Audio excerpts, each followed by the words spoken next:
Nasa linya natin, Weng, ang bagong Majority Leader. Yan o, Senate Ng Senate. Majority Leader, Senator Francis Tolentino. Senator, magandang umaga. Si Joel Siweng. Good morning, sir. Magandang umaga po sa inyong dalawa, Weng, at sa Joel. Magandang umaga sa inyong mga taga-subaybay. Senator, nabalitaan namin ang nangyaring drama po kahapon sa Senado at doon sa aming mga reports na lumabas po rito, mga clips, nakita natin kung paano po lumuha at nagpahayag na sama ng loob si Senate Majority, si Senate President Juan Miguel Zubiri. Yes. No? Kailan ho ba nabuo ang desisyon ng mayorya na siya'y palitan? At ano talaga yung dahilan po? Anong dahilan talaga? Alam niyo po, yung matagal na rin naman kayong nag-observe siguro ng Yes. mga kaganapan sa Senado, baka taon na. Mhm. Ayaw kong ilabas yung edad niyo, pero Okay lang po yan. ang sabihin po niyan yung desisyon po lagi ng mayorya na susunod at Opo. yung posisyon na Senate President talagang yun ay regalo ng mayorya. So we respect everything kung ano yung naging desisyon, just as we respect the position of former Senate President Zubiri na napakabait pong senador at napakaganda rin po ng kanya naging performance at ganoon din po si Senator Villanueva. So subalit itong ganito mga kaganapan talagang ito ay nagmumula doon sa mayorya. So kung ano po yung mga detalye po niyan, ano nagbunsod, nabuo po yan at natapos kahapon. Mm. So lahat po yan, kaganapang yan, hindi ko naman masabi kung sino nagsimula, anong pinagsimulan, paano nagsimula.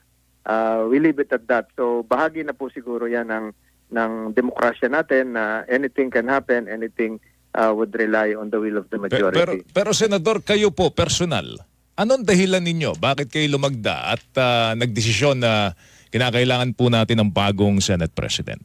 Yung sa akin, lagi ko pong tinuturing na kung ano yung desisyon ng mayorya, kagaya ng sinabi ko. So, majority po ito So, I would want to align myself always with the majority at nung tayo po lumagda, talagang majority po yon. So, sabi ko, tutulong na rin ako bilang abogado kung ano yung ating mayambag sa mayorya.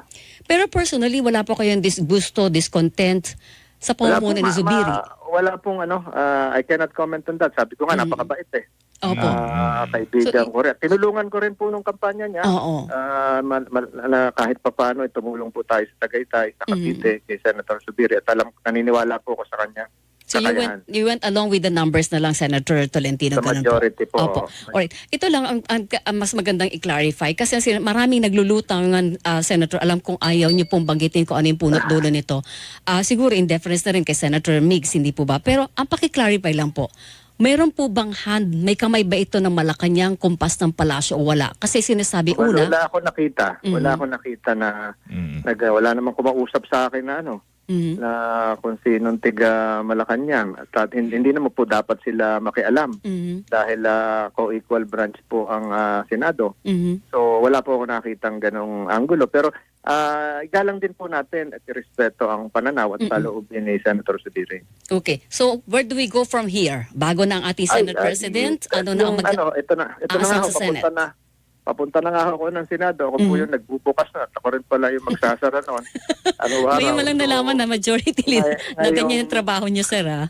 Ngayong araw na ito, sisikapin namin matapos yung disagreeing provisions ng sa Sharia law para naman sa ating mga kapatid na Muslim. At mamayang hapon siguro, yung mga ilang bakanting komite, sisikapin natin mapunuan. At sa ngayon sa instruction ni Senate President Escudero, bibigyan namin ng prioridad ngayong araw na ito yung amendment sa procurement law, yung Republic Act 9184 at yung pagpupuno nga ng mga komite mamayang hapon. Yung po nag-resign sa mga positions kahapon, katulad din na Senator Sani Angara, Joel Villanueva, Nancy Binay, at saka si Senator Loren Legarda. Lahat po sila, open sila para mabigyan ng panibagong position, committee chairmanships, mga ganon. Siguro po, mas maganda sila ang makakausap ninyo. Pero palagi ko, lahat naman po ng senador gusto po yung stable Senate as an institution. Yes po. Sabi nga, the last bastion of democracy in the Philippines. So, palagi ko, open-minded lahat po yan. Yung Joel. So, mamaya po makita natin kung sino po yung matatalaga, may elect. Hindi pala ito ina-appoint, ini-elect na na bagong mga chairman kung merong mamaya mga ganong pagbabago. May binanggit dating SP Migs, no? Sinasabi ho niya na ilan sa mga dahilan yung Chatchaweng. No? Yes. Oo. Isa sa mga dahilan kung bakit siya natanggal yung PIDEA leaks investigation. No? Pero ito, hindi lang lumalabas itong balitang ito, pero batay doon sa mga impormasyon natanggap natin sa Senado, may kaugnayan daw sa hatian ng pondo. Yan. Ewan ko, ano ba tawag parang doon? hindi daw naging equitable, Weng, ang naging hatian doon sa mga priority projects. Pondo para sa mga priority projects ng ating mga senador. Yes, Senator. Senador, totoo ho ba yun? Lahat po ito speculation at unang sinasabi ko, ginagalang natin ang naging desisyon ng mayorya, ginagalang natin at nire-respeto si Senator Zubiri at mananatili po siyang bahagi ng ating pagkakaibigan at isa sa mga poder ng isang matatag na Senado ng Pilipinas. So lahat po ito ginagalang natin at we leave it at that. At ngayon, trabaho na po talaga ito. Yung mga batas na nakasalang at sinasabi ko nga, bilang abogado at ganun din yung ating Senate, tutulungan namin ito na maisaayos po yung mga pangangailangan batas ng ating bansa. Wala na bang ito, Weng, masundot. Wala na bang pag-aasang economic chatcha dyan sa Senado? May statement ako nabasa kay Senate President Escudero na pag-usapan daw. At mapupunan niyo po, ako po yung isang sa nagsulong ng economic chatcha. Ako po yung nag-file noong resolution patungkol po doon. Okay, kumbaga on hold lang muna yung mga regional consultations on economic charter change, pero hihintay na lang natin kung ano yung magiging final push ng Senado sa charter change, Senator. Kung anong final decision po ninyo. Opo, alam niyo po lahat. Susunod, ako na makikibalita sa inyo. Anong direksyon ngayon ng Senado kung tatanungin ng majority leader na bago? Yung gaya po na nabanggit ko, yung Procurement Act, given the limited number of days na lang kami ngayon bago mag-adjourn, at yung mga nakapending na po na second reading, at ito nga yung ipapasa sa balikat ko mamaya, ibigay na sa akin lahat yung folder mamaya. So lahat po yan ay ating pagtutuunan ng pansin. At base na rin po sa direksyon ni Senate President Escudero. Tinangka ba kayong kausapin ni Senator Migs? Kasi sinabi niya nung weekend, kinausap niya ilang mga senador. Kabilang ba kayo doon sa mga nakausap? Ay basta lahat po ng mga lahat Opo. po Go ng ahead, sir. saloobin ay atin pong Naputol si Senator. Last na yun. Pwede pa natin ihabol. Pero puro safe answers ang Si binigay ni Senator, Senator Francis Tolentino. Ano kaya magiging tawag sa kanya? Kasi si Senate Majority Leader Joel Villanueva, ang tawag sa kanya si Majoel. Majoel. Kasi Joel. Majoel. So, si Senator Francis Tolentino siguro Majotol. Majotol. Majotol.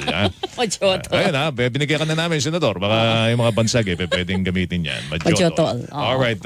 Sige. Kaputan na. I think that's about it, mga kapuso. No? Narinig natin, syempre, Tatanungin ko pa naman sana sa huli, mas oo. magiging friendly na ba yung relationship ng Senate sa House ngayon? Yun nga, Pagdating sa yun ang mga maganda, priority oo. measures. Kasi dati humantong tayo sa tsacha ng may mga ugong-ugong na kahit sa Malacanang daw, sa harap ni Presidente, nagkaasigawan yung leaders ng House and Senate. hindi lang basta So, nagkasigawan. correct. Weng, ang balita, parang, Oo. kundi lang umawat yung Kaya mga... nagpapatawag daw ulit si Senator. Sige nga, tawagin dulo natin na to, ulit. dulo. Oo.